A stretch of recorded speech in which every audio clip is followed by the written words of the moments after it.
What's up guys, and welcome back to another video, and welcome back to Just Basics. And today's video, we will be unboxing the K380 Logitech keyboard.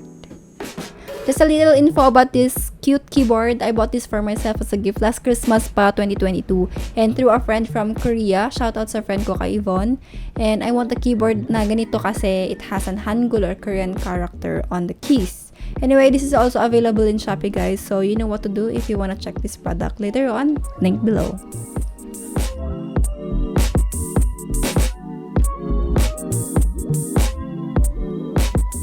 This is a very simple keyboard guys, small, handy, and the keys are just normal clicking sound, which is my type. Ayoko kasi yung mechanical keyboard na so clicky. I don't like the sound, I'm sorry.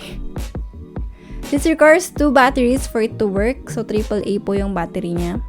You can use it on your smartphone, Android or iPhones, tablets, and to your PCs or laptops. It can be connected up to 3 devices. You can switch up using the function keys.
So here are the helpful keyboard shortcuts using the 360 keyboard.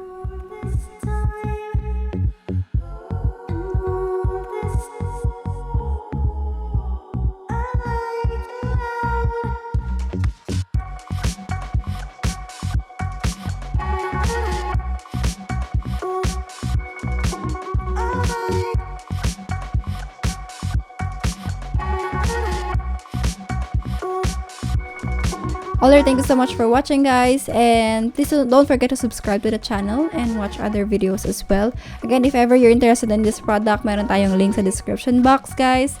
And yeah, go ahead and just click that link, kulang bayad yan. Again, this is Jess and thank you for watching. See you on my next video. Bye!